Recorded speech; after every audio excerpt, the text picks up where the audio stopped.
All right, guys. Now that we've gone through our movement patterns, how to structure our movement patterns, what we're going to see is how we can take these movement patterns and then turn them into a customized program for each one of our clients, right? So far, we've looked at our macro cycle, our entire calendar year training schedule.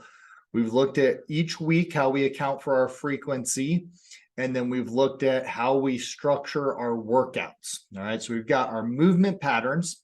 What we are going to do as the next and final step for creating our training system is we're going to take every single movement pattern on our programming. So this is week one, and then we have week two, right? And then this would just be like a combination of this would be like our total body. But we're going to take every single movement pattern on our programming, and for those movement patterns, we're going to create a progression and regression scale. So we're going to do that for every movement pattern and for every phase of training.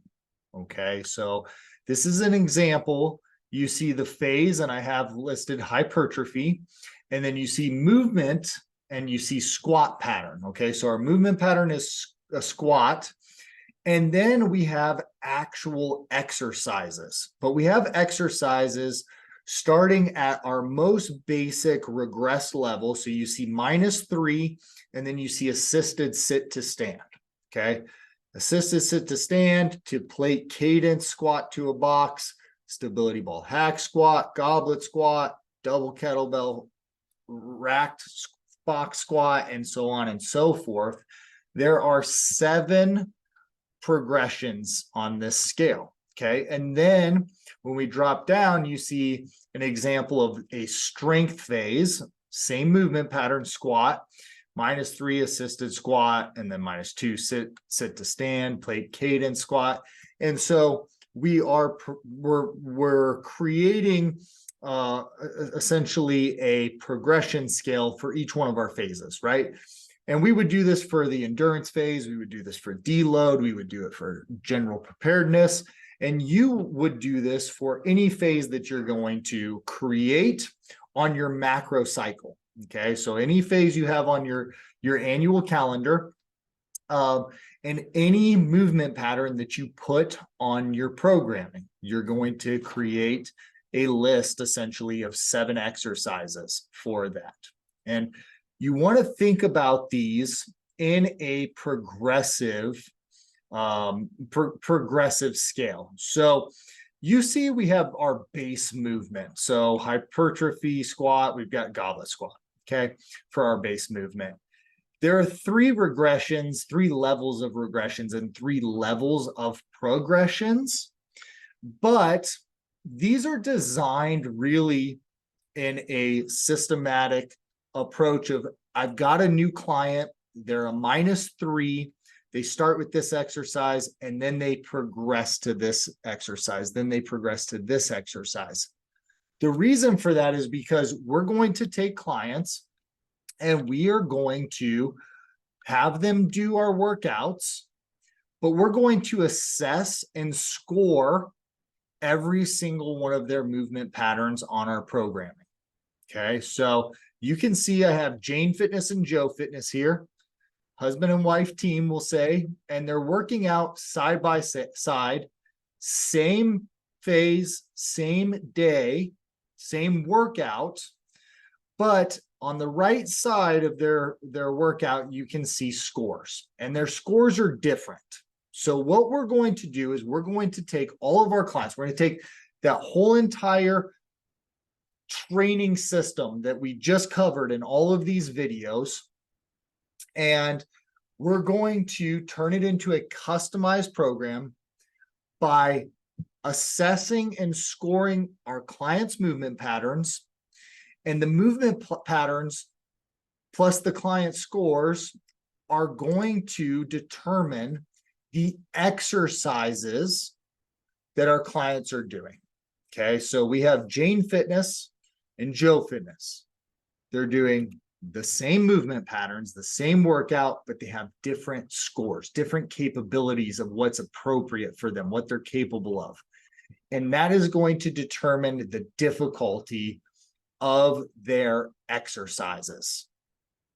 All right.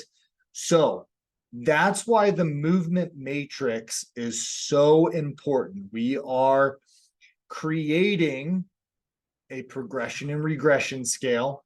We're running all of our clients through the same exact system, the same exact programming.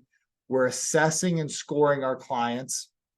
And that is going to determine the exercise that the clients are doing.